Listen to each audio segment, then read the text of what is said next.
In Mindanao, Philippines, there is a folk called the Manobo tribe, the most numerous of the ethnic groups in terms of their relationships, groups, and languages. Manobos have a folk hero named AGYU, a model man that has infallible and uncontested leadership, wisdom, and great dedication.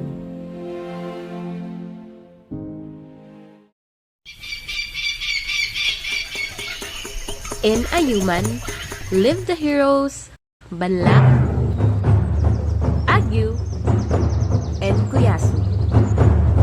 In the Ilianon, these men were brothers, being the sons of Pamulaw. AGYU had 4 sisters, but only Yanbungan and Ikwangan are the ones mentioned in the epic. This is Mungan, Banlak's wife. She was inflicted with a disease, reason why she was separated with their clan. AGYU, Banlak, and Kuyasu were searching and gathering for beeswax, for them to trade to the Moro Datu to secure their stocks and goods that they needed in their daily lives.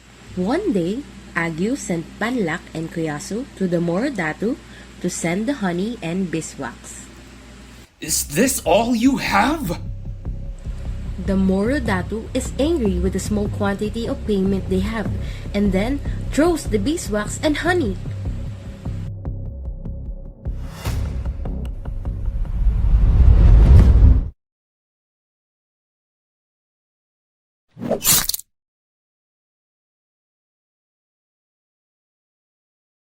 AGYU! AGYU! What is the matter? Why are you panting and covered in sweat? It's Kuyasu! He killed the Moro Datu! After the incident, AGYU predicted that there was going to be a war. It is better for them to leave their homeland. AGYU, together with his clan, left for good. With his clan, they went to Ilian Mountain. One day, the Moros were traveling to Pulangi River and the fort that they built. The Moros scaled the mountains. AGYU sensed that there is someone who is watching them. Listen! All the Katratan that held the logs and loose them on the attackers! The result was a losing battle to the enemy. Those who escaped, the slaughter fled. After the victory, AGYU, with his clan, left for another territory and went to Pinamatun Mountain. They built houses and habitations once more. He left for Sandawa Mountain to hunt. Lono tried to cut a path on the side of the mountain, while 2 women, Yambungan and Ikwangan, were left behind swaying on a vine from bank to bank over the stream.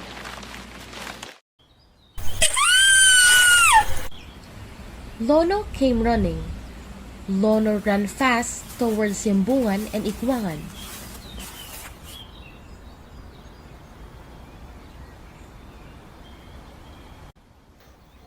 What happened?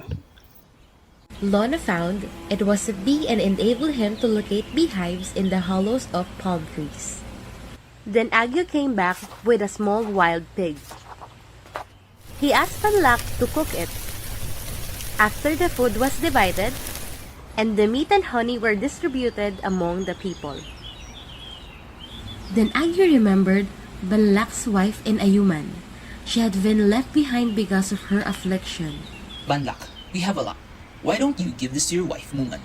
She will like this a lot. I am sorry, AGYU, but I refused to bring it to her. I already abandoned Mungan when we left her. But still, she is your wife. AGYU, I can bring Mungan's share to her. Thank you. Lono was traveling to Ayuman to bring Mungan her share of goods.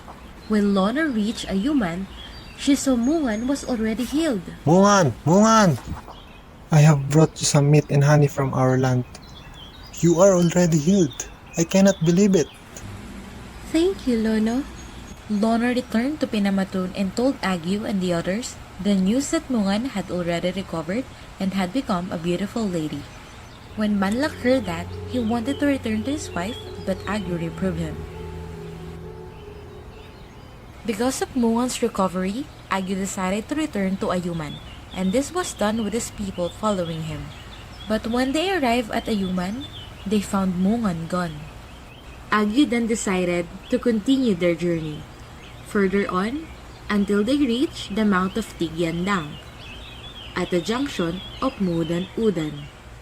In Tigyandang, AGYU's people were attacked. AGYU's men fought on the seashore of the Bay of Linayagon, but it was a losing battle. AGYU, we only have few men left. What shall we do? I will join the fight. AGYU's youngest son, a mere boy, volunteered to fight the enemy single-handed. In 4 days, he defeated them. The leader of invaders invited AGYU's young son to go home with him, but the young boy refused. When the leader reached home, however, he found the boy already there. The Dato told his wife to call their daughter and for her to dress up. The Dato told her to give Tanagyao a betel nut, to consider him her husband. Buyanon invited him to sit on her lap, but AGYU's son refused, saying he was a mere boy. Then he departed. Tanagyao reached the village of Baclayon. The people are frightened. He learned that the village was going to be attacked by invaders. He was well received and was offered the young daughter of the Datu in marriage. She came out and offered him a betel nut and asked him to be her husband, saying he was going to be their savior. You! I challenge you to a fight!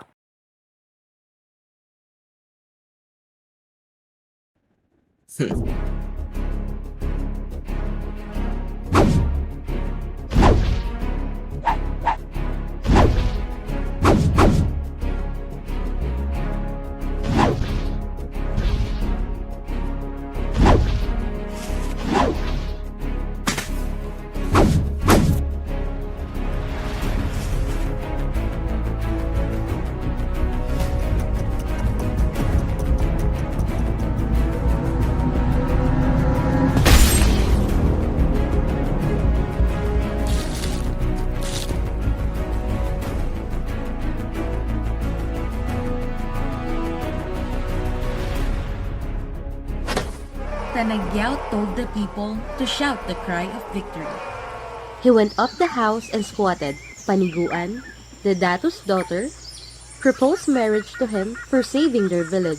But Tanagyao said that he would help them even if they did not get married. Then he said that he was going home. He departed, but the girl accompanied him home. Tanagyao, this is the first time I saw you accompanied by a lady. Young lady, how are you? Where are you from?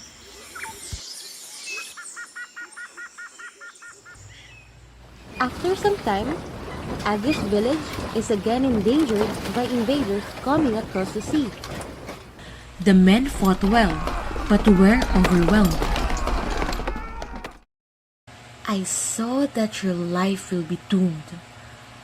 You will be destroyed. You will fail. Tanagyao was listening, but disapproved his first-sin image. He put on his attire that was 10 times thick and of 9 layers, and picked up his shield and spear which could not be broken. Tanagyao fought the invaders on the seashore. The dead piles up, mountains and hills of them. The leader of invaders invited Tanagyao to his village. But Tanagyao said that the leader had been shamed. Upon hearing this, the leader's son was using a bar of gold. Tanagyao in turn used his golden cane called Panigid, and with it, reduced the challenger to a founded mass. The leader returned defeated to his homeland. When peace had been restored, AGYU assigned the country of Sunglawon to his victorious son, who settled there with his charming wife.